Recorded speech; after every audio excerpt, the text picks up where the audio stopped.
It's been amazing to see how the world of technology has evolved, and it's something that I find really fascinating how quickly it goes. This is the very first tweet that Jack Dorsey put out, and it's only 11 years old.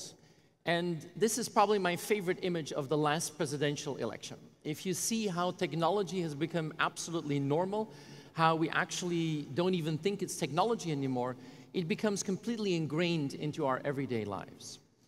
It's almost Christmas. If you want to have a nativity scene at home, this is clearly what you need to have, because taking a selfie of the baby Jesus is the most natural thing to do.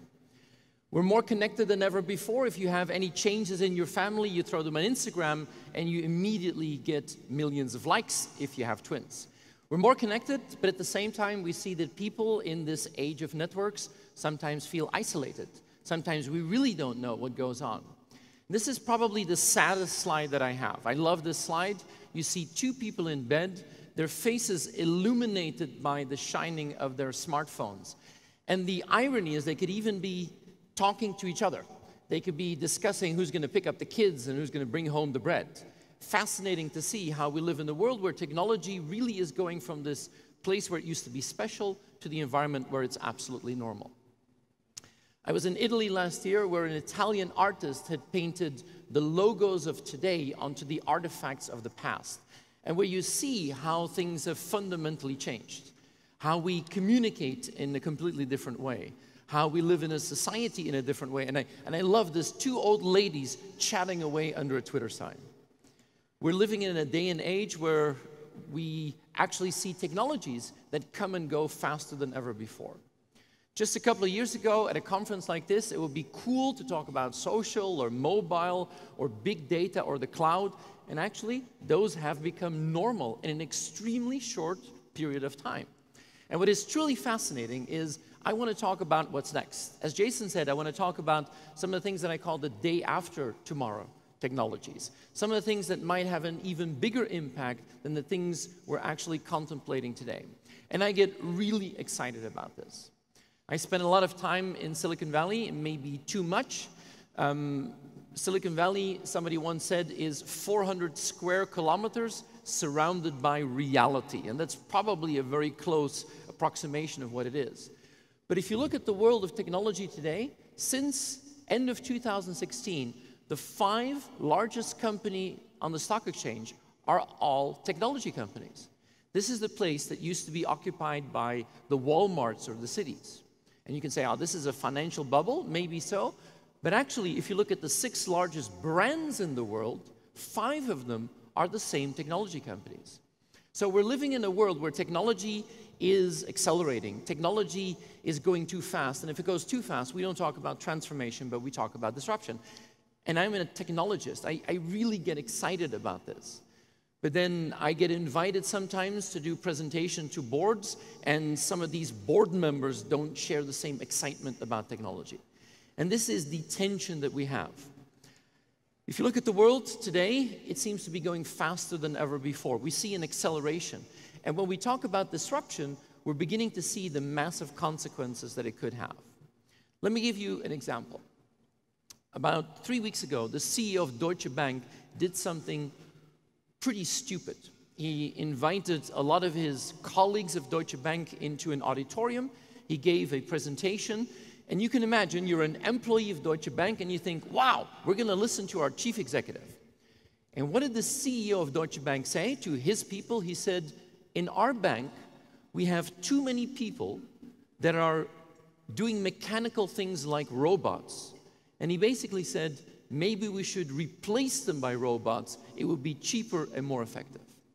I have no idea what he was trying to do with his audience, but it's kind of a strange story. You're there as an employee, and the CEO says, we need to admit that what we had was good, but not necessary for the future.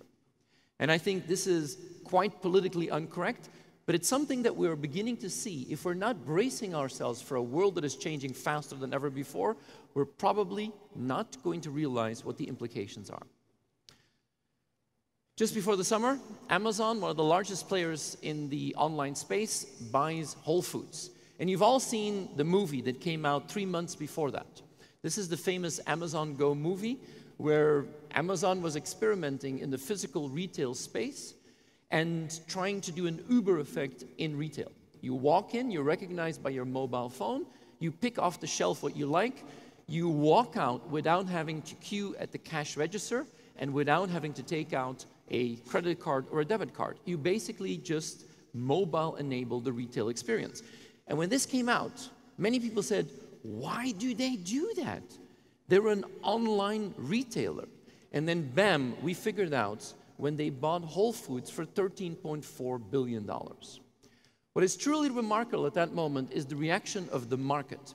This is the stock market, the moment that Amazon acquires Whole Foods. And what happened is Amazon jumped 3% immediately. Now, let me do the math for you. The market capitalization of Amazon is $500 billion. If the market jumps 3%, it means that the market says, well done, Amazon, here's $15 billion. So let me go back. They buy Whole Foods for $13.4 billion, and the market says, well done, here's 15, keep the change. Brilliant. But look at what happened to the others. Look at what happened to the Walmarts, the Ahold Delhaize's. This is disruption happening in front of our very eyes. And if we think it's not going to happen, we're deluding ourselves. This is my favorite fake video when the self-driving Uber was launched in San Francisco. And it's fake, not because the self-driving Uber is fake, it's very real. But it was at that moment the only self-driving Uber in San Francisco. All the other ones were in Pittsburgh. And what is interesting is we're now seeing that science fiction becomes reality faster than ever before. This is a wonderful picture. You see a self-driving auto truck delivering a fleet of self-driving Ubers to the place they will be deployed. And for me, this is clearly wow. This was just science fiction just a couple of years ago. This is wow. And this is uy. This is the first self-driving Uber crash just before the summer in Phoenix, in Arizona. The person in the car who has to oversee the operation panicked and actually caused a crash.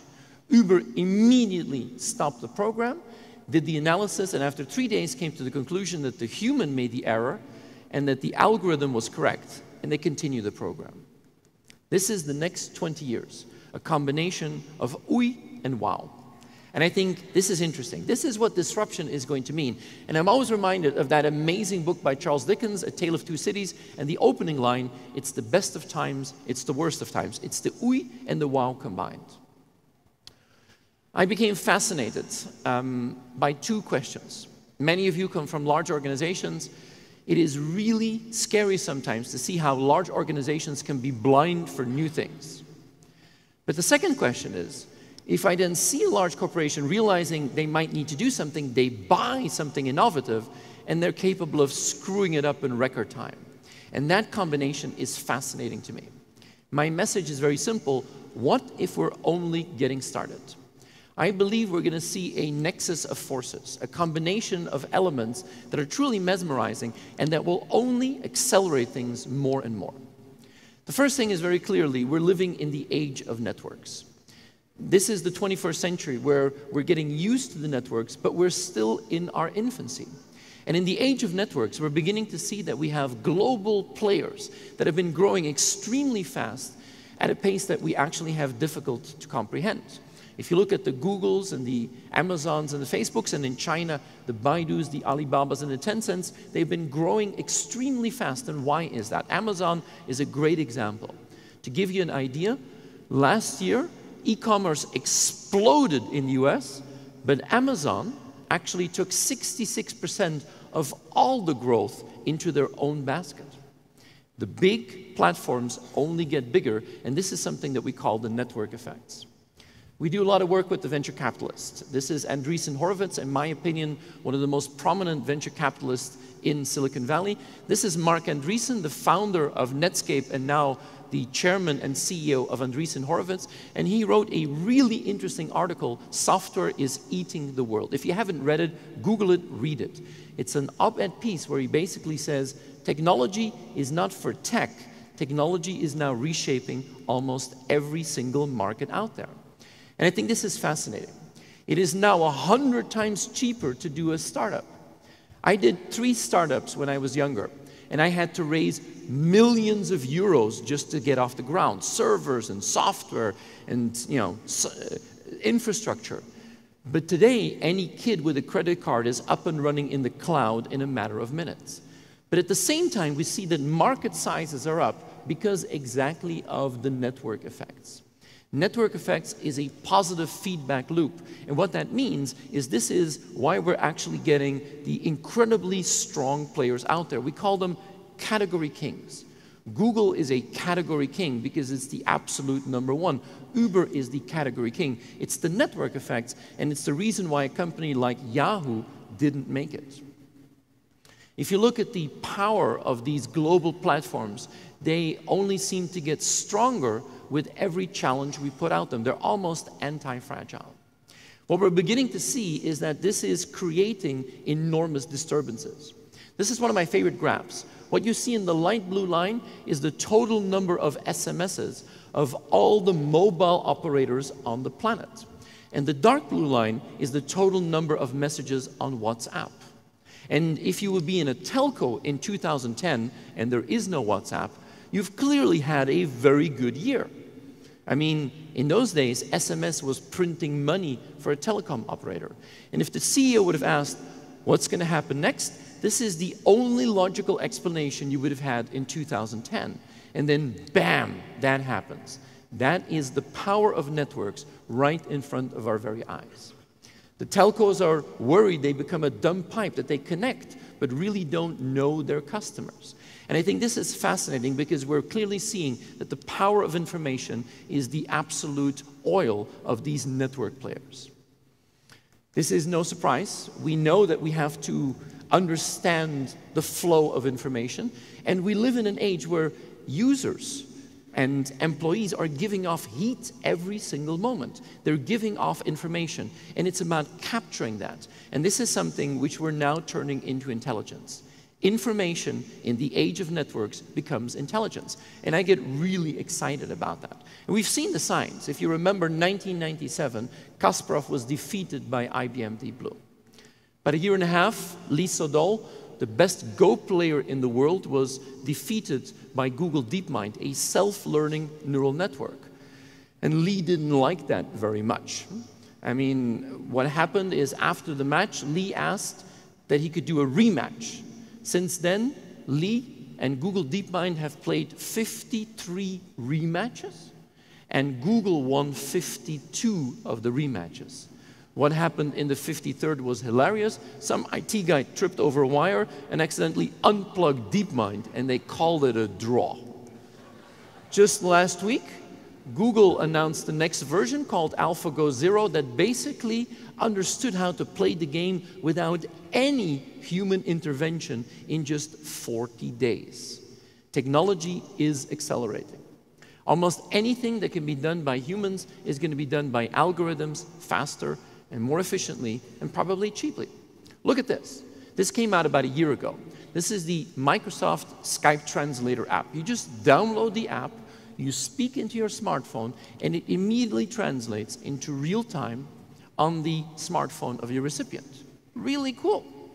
But then just 2 weeks ago, Google announced the Pixel Buds, which are wireless headphones that if you put them on, it has automatic translation into 40 languages.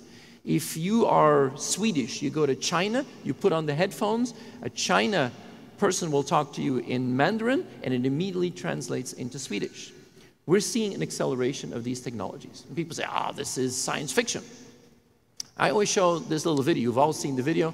This is the famous Boston Dynamics, recently sold to SoftBank. And this is Atlas, where Atlas is being trained to stack boxes in the Albert Heijn, for example. This is George, the robot trainer.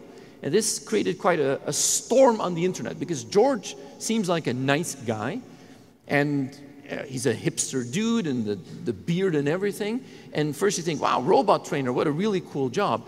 And then after a while you think, what is he doing? Is he training the robot or is he bullying the robot? There seems to be a fine line. And then very soon a meme appeared, which was brilliant. where the feelings of the machine were shown, where the sentiments of the machine were visualized, and where after a while you get genuine sympathy with the device. You have warm personal feelings, and suddenly when that happens, you would totally understand this behavior. We're in an age where this is no longer science fiction. It becomes absolute reality. I live in Belgium. We were shocked last year when the first self-driving auto truck delivered 50,000 cans of Budweiser beer over a 200-mile journey. 200 miles driven by a truck. And we had a big debate in Belgium whether Budweiser was actually beer, but that is completely besides the point. If you think about it, in 50 states in the United States, 37 of the states have truck driver as the #1 job. The type of displacement is going to be huge. And this is what I mean with day after tomorrow technologies. Almost every single one of these day after tomorrow technologies is both wow and ooey at the same time.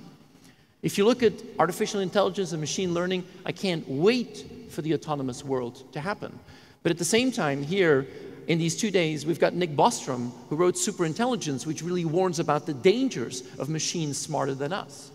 If you look at IoT and 3D printing, this could lead us into the 4th industrial revolution, but also really shake up the world of jobs as we have them. And our politicians are not prepared for that. If you look at the world of blockchain, if I'd be 22, I'd start a blockchain company in a heartbeat. But if you thought a computer virus was bad, think about the unbounded malignant complexity as a result. And things like AR and VR, think about how we could transform education. But if you have kids hooked on Minecraft, think about the addictive powers of this. The point is very simple. The world in the next 20 years will go faster than ever before. And there are 2 questions. When do you have to focus on the new? And what do you have to do? The when is actually really easy. If you look at the theory of optionality, you start something, you grow, you peak, and you decline. This is the inevitability of life.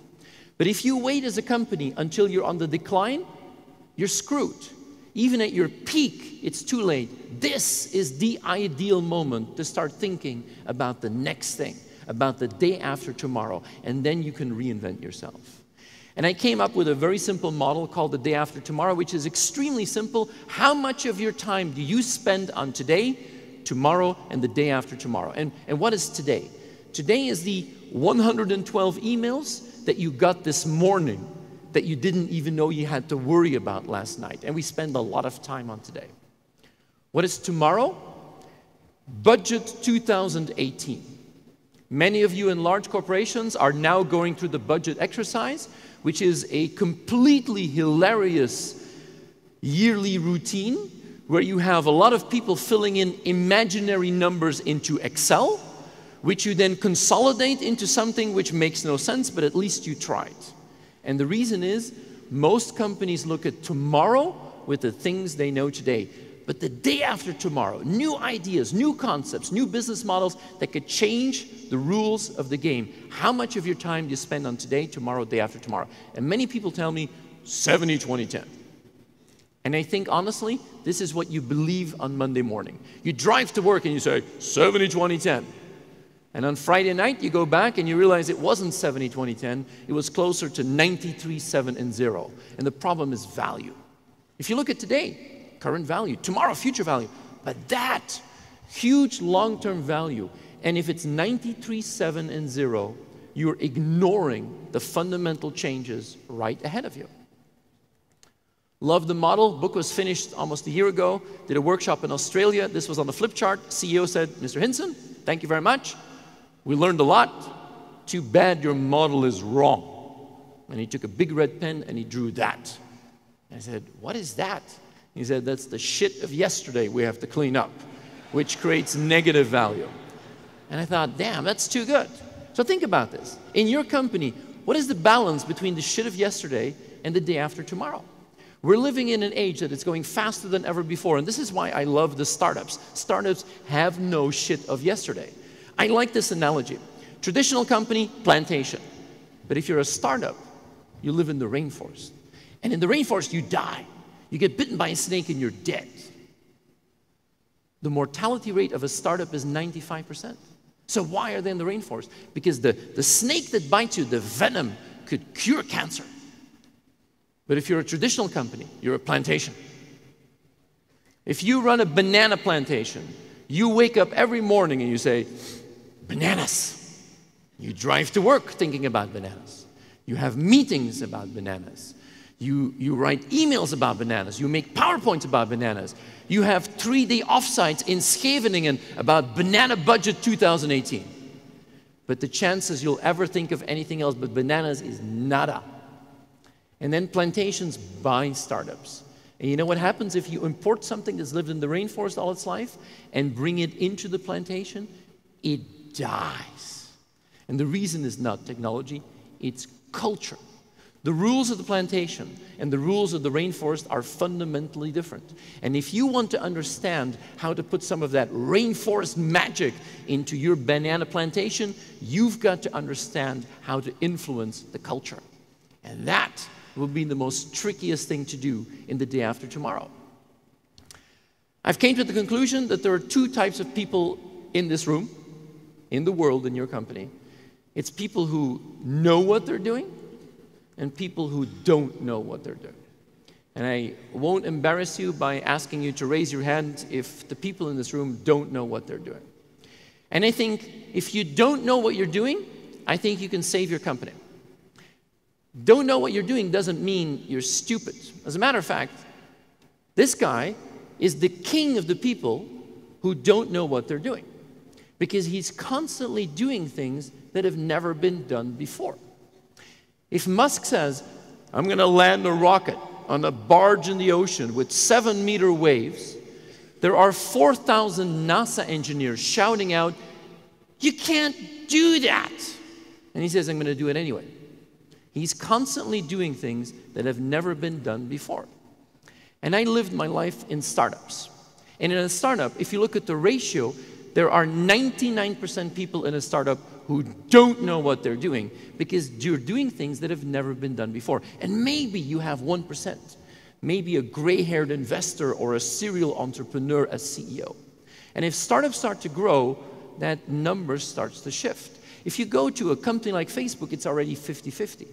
A company like Google, almost 20 years old, is probably 80-20. And many of you in plantations have companies with 99% people who know exactly what they're doing, and maybe 1% who are thinking about the day after tomorrow. And sometimes I meet government institutions where it's even more challenging than that.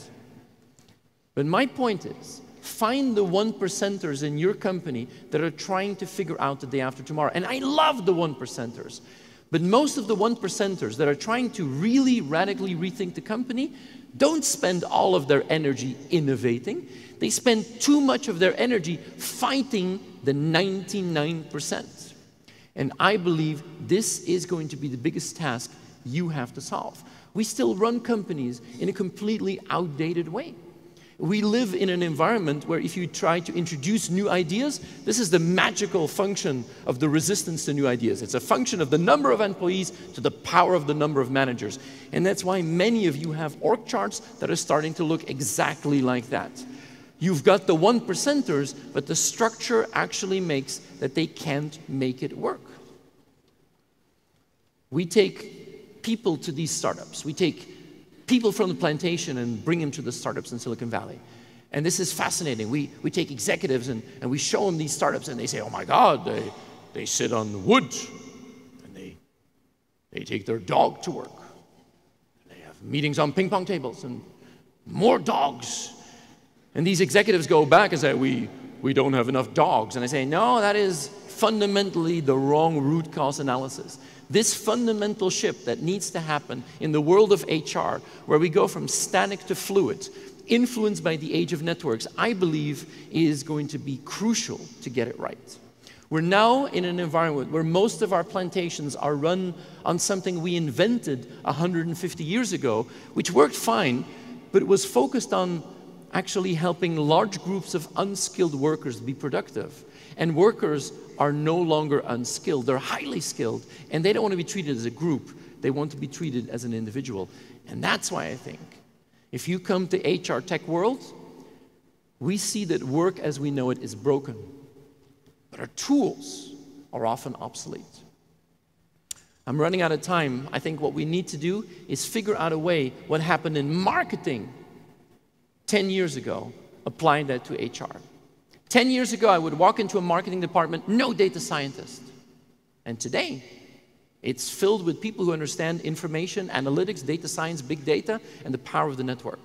What happened in marketing in the last 10 years is that marketing focused on relevance by not focusing on the average customer, but on the individual. Marketing focused on being smart, not reporting after the facts, but turning information into value, and not doing it when it's too late, but going from a responsive to a proactive environment. And today, we now see that marketing has learned how to really harness the power of the network. This happened in marketing in the last 10 years. This, in my opinion, is going to happen in HR in the next 10 years.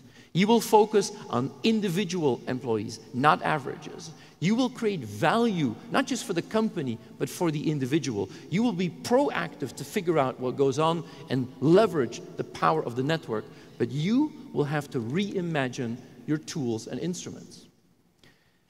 And previously, I did a lot of work with CIOs, the people running IT. And in the last 10 years, being a CIO was the hardest job in the executive team. The outside world talks about driverless cars, and what do you do, Mr. CIO? I'm upgrading SAP. Well, yeah, not the same thing. It was horrible to be a CIO in the last 10 years. And now, a lot of my CIO friends are smiling again.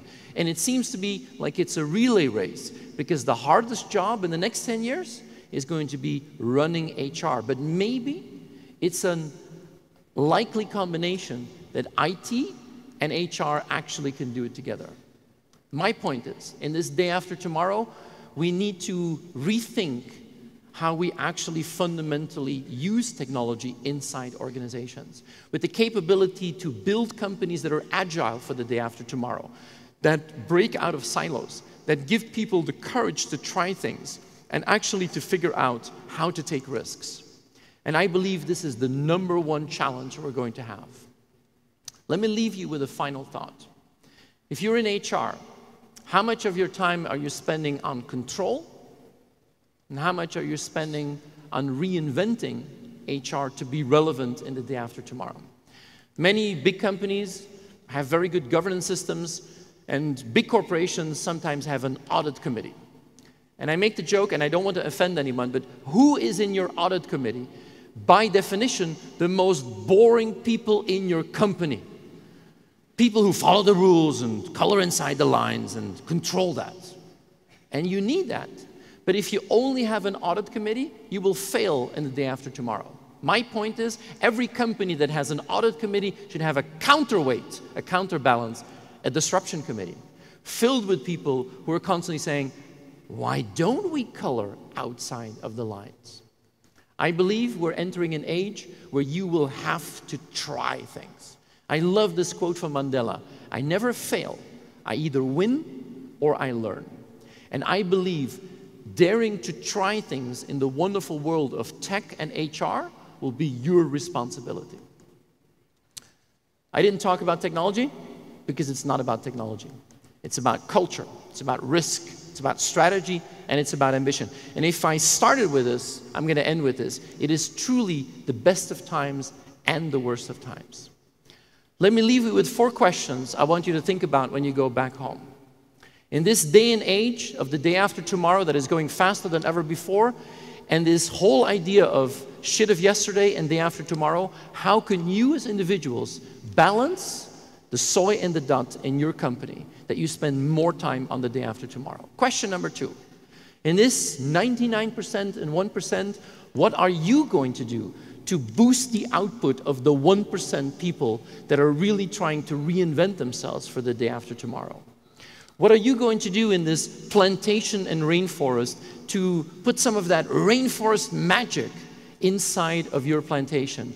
And finally, in this day and age where I know you have to work very hard to keep up, What are you going to do to find the people that could really transform the company, and who would you put on your disruption committee? I can only wish you a lot of success in the day after tomorrow, and I hope you have a wonderful time at HR Tech World. Thank you very much.